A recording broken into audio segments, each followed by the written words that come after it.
Refugee resettlement has a long tradition in Madison. Beginning in December of 2016, Jewish Social Services and Lutheran Social Services collaborated with local community organizations to welcome refugee families to Madison and to help them become acclimated to their new lives. Here to talk about this recent collaboration and its impact on the city of Madison is one of our very own, our new Rotarian, Don Berney, who is Executive Director of Jewish Social Services. Prior to working at Jewish Social Services, she worked for the Wisconsin Department of Health Services in Environmental Health.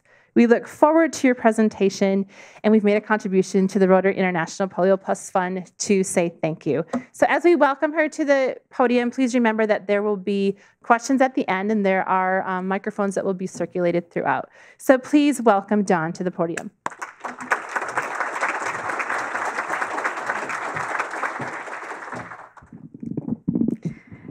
Yeah, next time I do this, I need a phone book to stand on, I think.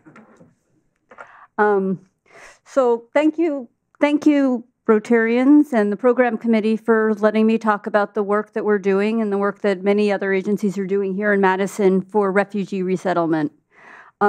So a week and a half after I became the executive director of Jewish Social Services, which is a small social service agency that helps people get their basic needs met and provides programming for seniors who might otherwise be isolated.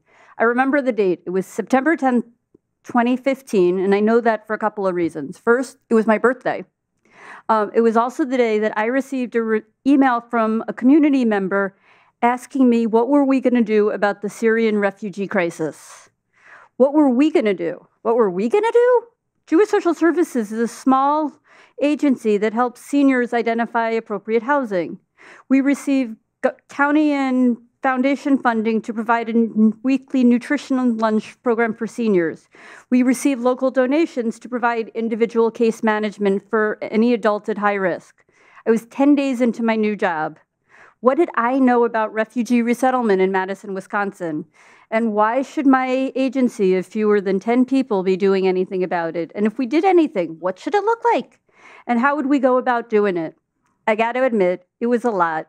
Did I mention it was my second week on the job? But I also knew that Madison had experience in doing this work. I learned that the Madison Jewish Welfare Fund, which was started in 1940, was started in part to help a growing refugee population coming to Madison from Hitler's Europe. I also found records that Madison Jewish Community Council, which JSS has a partnership with, had helped in the 1980s in some capacity with Cuban refugees.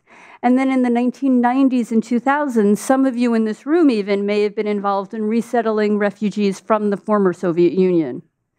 It would have been easy for me to disregard the email, to think that my little local agency wasn't somewhere where this kind of important work gets done, that somebody else would do it. But I'd been reading about the history of JSS, and that history framed the question a different way. We had to remember refugee resettlement in Madison isn't new. It's just that something that we need to think of as being out of the shadows. Historically, JSS has provided refugee resettlement for other Jews. The Syrian crisis looked really different. It wasn't Jews. These were Muslims, these were Christians, these were other people. Why should we be helping Syrians today? It's for the same reason that we've ever helped people in need, not because they're Jews, but because it's the right thing to do, period. People in Dane County had seen the news, were reading the articles, and were asking us over and over again to help. So I reached out to one of the 9 national agencies coordinating all refugee resettlement in the United States. HIAS is the national agency that we had worked with the Soviet refugees. And so that's who I reached out to. And I have a very short video now that HIAS put together that talks about why an agency like ours would be doing this kind of work.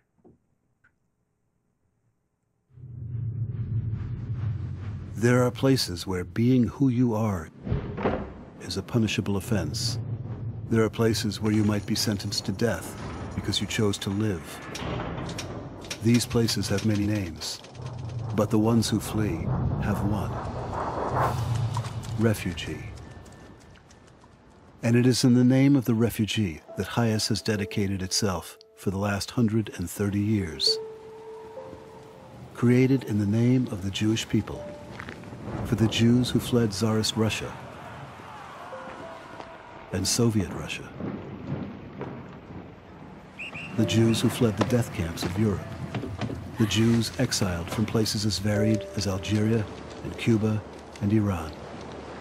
4.5 million rescued and resettled so far. When they said, "Give us your tired, your poor, your huddled masses yearning to breathe free," we were the ones at the docks helping them breathe free.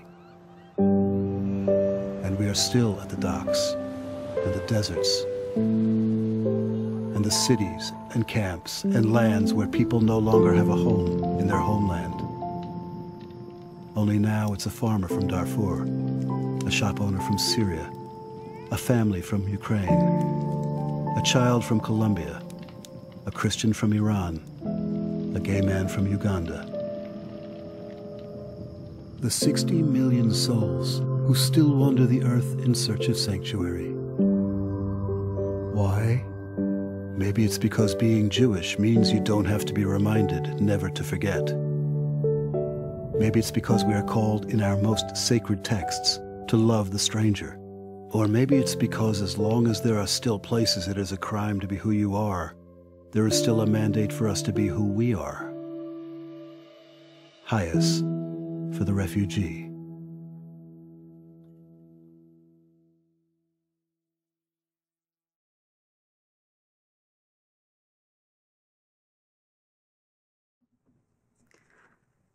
So I called Hayes December of 2015, and the first conversation we had was not what I wanted. They suggested that I tell people to write letters and to send money to Hayes for the work they're doing in other communities. That really wasn't going to cut it for us. We could provide direct services to the refugees, so we pushed back. By February, we had completed a SWOT analysis for Hayes, and in early April, we received a visit from a Hayes vice president and managed to schedule, I think, 5 meetings over a 2-day period with people from city, county, state government, community-based organizations, and resettlement communities, including Lutheran Social Services, which has been doing this work in Madison very quietly for the past probably 7 or 8 or 9 years. Our board of directors had an emergency meeting and voted unanimously to move forward. And I want to thank the 2 members of our board who were part of that and are here today.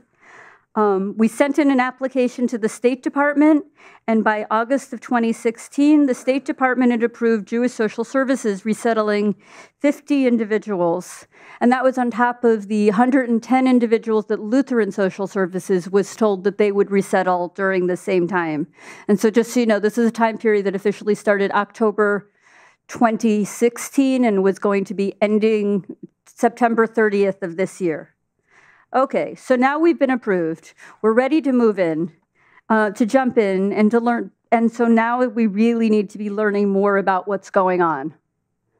I know this is a little hard to see, but you can see that there are a lot of refugees from many different countries. Worldwide, there are about 20 million refugees.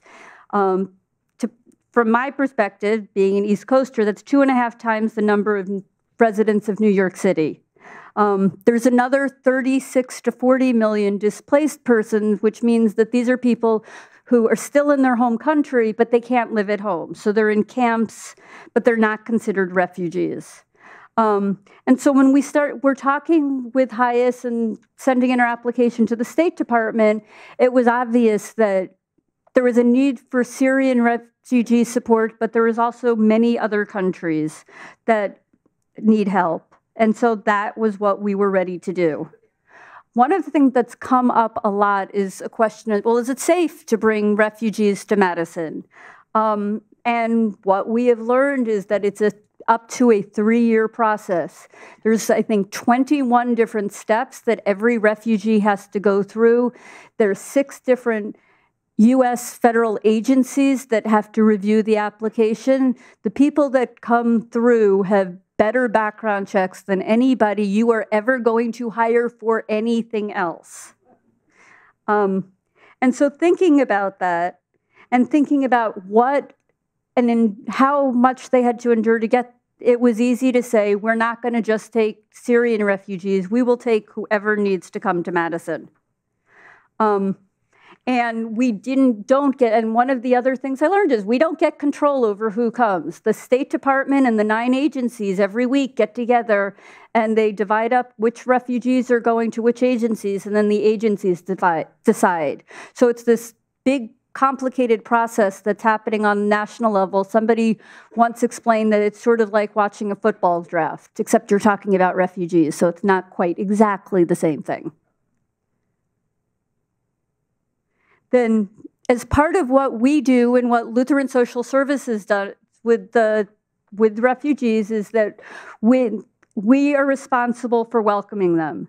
We have to find them an apartment. We have to furnish the apartment. We need to make sure somebody is meeting them at the bus or airport who speaks the same language that they do. We need to stock the fridge and cabinet with culturally appropriate food and have a hot meal ready for them when they walk in the door. We need to make sure that they're going to all of the required appointments. They have to go to medical appointments, Social Security, enrolling in English language classes, enrolling in schools. And one of the things, again, we learned is that the refugees through us are given a little over $1,000 per person from the federal government, and that's the extent of the federal dollars they get. There's some money that they get potentially for cash assistance. If you don't have children, you get that for about 8 months. If you do have children, you might get that longer. And then because of the work that we're doing, because of the funding that we now get from the state, we also will be working with refugees for up to 5 years with job placement and making sure, encouraging them to go to school and helping with childcare and all of those things so that they can be as independent and successful in Madison as possible. And we do that because we have so many wonderful partnerships with government, community agencies, businesses, churches, mosques, synagogues, and individual people. When our first family arrived, we were given 9 days' notice. Nobody on my staff had done this work before. We have 9 days now to find an apartment for a family coming from a refugee camp, and it needs to be affordable, it needs to be furnished. I have to say I will be forever grateful to the staff at Lutheran Social Services because for that family and for a second family, they helped us find the apartments. We were able to use their connections to get apartments for people, which was important because it's not as if you're a refugee. You actually have a rental history or a credit history or employment history or any of the things that you're supposed to put on an application to get an apartment. And you don't have a job yet because you're not even in the United States. But the landlords have been wonderful about letting us move people in and fixing up the apartments so that they're ready when the families arrive. We've also had incredible help from the Literacy Network, which has helped with literacy and providing classes for our adults learning English. St. Vincent's and Collectors Corners give us vouchers that we can give to our families so that they can choose their own clothes. Again, it's a lot nicer to go into a store and be able to choose what you're going to wear and what your family's going to wear. And our volunteers from Open Doors from Refugees, from churches, from synagogues, etc., have provided interpreters, movers, furniture, storage, and financial support. We have almost 200 people who are volunteering or trying to figure out ways to work with us to be able to get this work done, to help our families feel safe and independent. So August 2016, as I said, we resettled 50 people. We were allowed to resettle 50 people, and we were expecting to get individuals from Syria, Iraq, Somalia, and Eritrea. December 22nd, our first family arrived 3 days before Christmas. We immediately had to find a volunteer to drive somebody to urgent care because she had lost her medication somewhere between the refugee camp in Madison, Wisconsin. And December 26th, 22nd at 4:30 in the afternoon, really not such an ideal time to get a doctor's appointment. GHC was phenomenal. Again, talking about partnerships, got her in, kept the pharmacy open for her so that we could get her medication. Second family arrived January 2016. There was a snowstorm, of course, and this time we had to send somebody to the emergency room. So first night in the United States in the emergency room. Was totally fixable, but completely stressful. Our third family, which also came in January, arrived on January 20th. I don't know if you remember what else happened on January 20th. That was Inauguration Day. So our first three families, a little bit of excitement. The following Friday, we were meeting with some of our volunteers from the Muslim community to help us understand what we were doing right, what maybe we should be doing differently. And in the middle of the meeting, everybody's phone started beeping because President Trump had signed the executive order about the travel ban. Not such great timing for us. And so I was actually giving a presentation that night at Temple Bethel and had to completely scrap my presentation and start it over because what I was going to talk about was not what anyone wanted to hear. So instead of talking about how adorable the 2-year-old was who didn't want to wear boots and mittens like any other 2-year-old when playing in the snow, I talked about what this would mean for our current families and what it would mean for us in the future. And I had to say, I just didn't know. We thought our program, which had just started, we had 3 families, was potentially going to end right then, and that we were going to be shuttering a program that had just started. We've now resettled another 3 families. So as of today, we have 24 people that we've resettled. They are 3 families from Syria, 1 from Afghanistan, and 2 from the Democratic Republic of Congo. You've heard about the travel ban. It's on, it's off, it's on. It seems to be off right now. So at some point, we were told that our numbers were getting cut to 25 and that Lutheran Social Services were getting cut to 55. Now it looks like those numbers are back up, which will be interesting because it means bringing in just as many people between now and September 30th as we have from the beginning of year to this point. So we will be looking for help for all of the things that we need for our families. The refugees are coming. The need is still great. And just so you know, those are the countries that we're resettling from at this point. Our families speak Arabic, Swahili, French, and Dari. We're a staff of 9. It's not as though we actually had French. That was it. We now have an Arabic speaker. And between the volunteers and Google Translate and folks that work in the community, we've been able to communicate. 6 of our children are enrolled in school and are starting summer school on Monday. A couple of them are in daycare. The adults are finding jobs, buying vehicles, and figuring out how to do budgets. We're all learning what needs to be done to help for refugees to be able to succeed in Madison. So one of the things we get a lot, all of our staff, is, well, what can I do? And my answer seems to depend on the day of the week. Some things stay the same. We are always stressing the importance of the families learning how to be independent. We are always looking for affordable apartments in safe neighborhoods on the bus route. We need help finding jobs for our families. We need help teaching them how to keep a job when you've lived all of your life in a refugee camp and you don't speak English.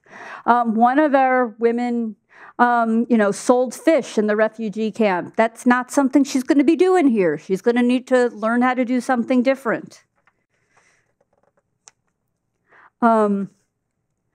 We need to talk to them about how using banks are safer than going to the bank and taking your paycheck money out and hiding it in your apartment. Again, things that we're working on people trying to understand. And one of the areas that we're expecting to be struggling with, although it hasn't happened up until this point, is that at the 1-year mark, our families are going to need adjustment of status to become lawful permanent residents in the United States. And some of our families are at the 6-month mark, so we really need to be thinking about how do we get this done. We know from our work in immigration legal services that documented and undocumented immigrants in Madison really need pro bono or low bono help with their paperwork. Madison has a much greater need for these services than are currently available. We're actually doing a program in July, on July 8th, and if you're interested in learning more about what we're doing on refugee resettlement, there's some flyers in the back. We're going to be talking more about refugee resettlement from a variety of perspectives, including staff and volunteers and hopefully families. And I just want to conclude by saying that the work we are doing has brought about some amazing collaborations. One example is that a couple of months ago, JSS partnered with a number of other groups to support a local elementary school with many students who have parents who are immigrants. This was actually a group pulled together by GHC because it was a real issue with their clients. Some of these families were refugees, some were asylees, some are undocumented, and this was right at the time all the executive orders were coming out and people were really confused. So we pulled together a group of speakers from the school district, lawyers, county government, to talk about what would happen and what wouldn't happen and how people could be safe in Madison. We also fortunately found a Spanish-speaking therapist from the Rainbow Project and an Arabic-speaking psychologist who graciously donated their time to meet separately with the families who spoke those languages so they could talk directly to parents about how do you talk to your children about the executive order and being able to do it without a translator. And because there were so many parents coming to this, they were expecting 60 kids. So we needed babysitters, childcare. So there was a group at West High School called Community Problem Solvers, and they sent in 14 babysitters to take care of the 60 kids. And then what I thought was really cool, a few weeks later, I received an email from the Medina School administrator. Medina School was one of the partners in this program, and for those of you who don't know, it's the Islamic day school in town. The director was reaching out to Jewish social services to find out how to contact our volunteers to help out at their school fundraiser. And our volunteers did that. When I started work on September 15th, I figured that new things would be happening with my new job. I was coming from working for the Department of Health and Environmental Services under the current administration. This was definitely going to be different. Not what I had expected, but as we move forward, I hope that the work we started less than a year ago is truly going to benefit our families, our community, and the world. Thank you.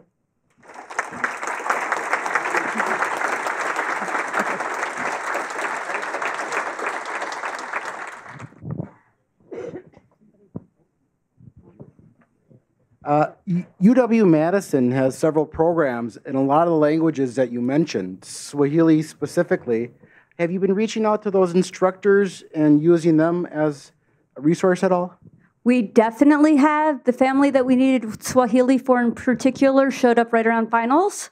But that's where we found, I think, if not all, most of our interpreters, at least in that language. But yes, we are very closely tied with the UW language programs because we need it.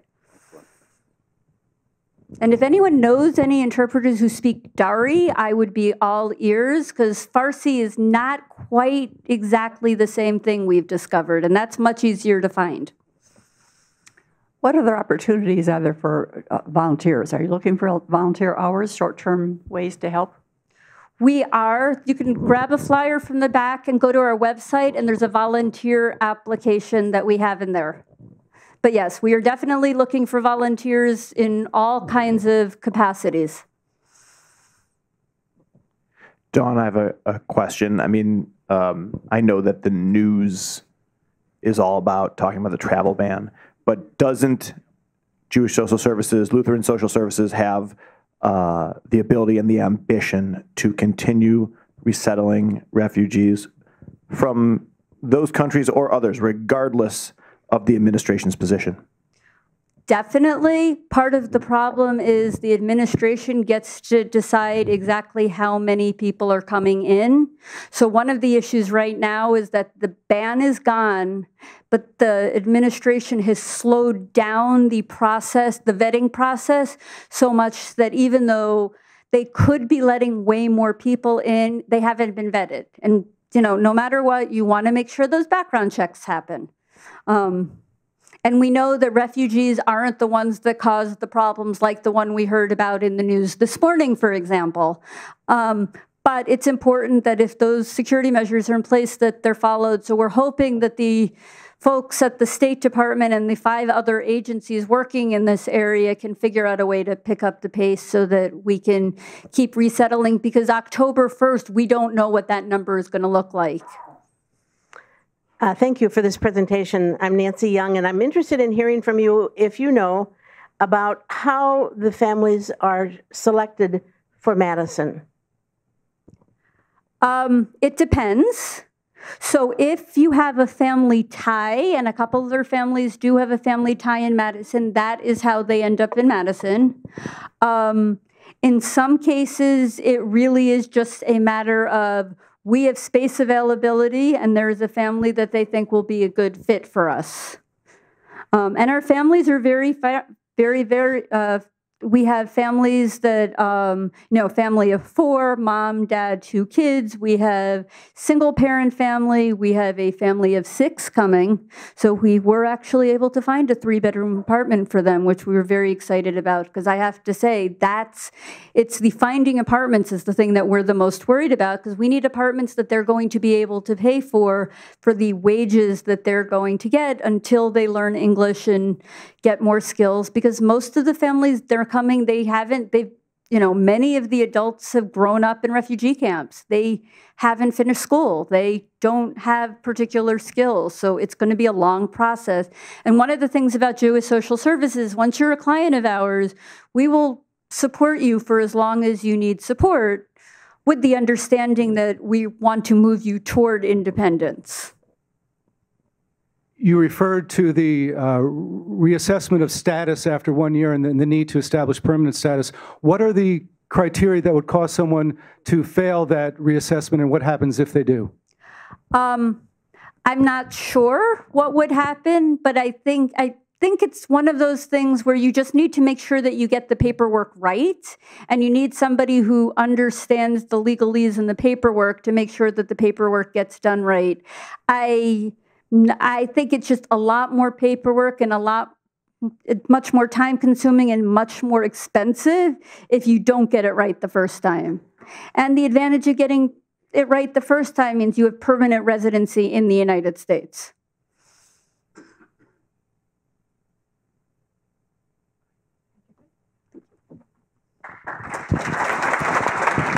Thank you so much, Dawn, for speaking to us today and for your impactful work. Just a reminder, there's no meeting here next week. And then June 28th, we're at the Lion Energy Center. Have a fabulous, fabulous afternoon.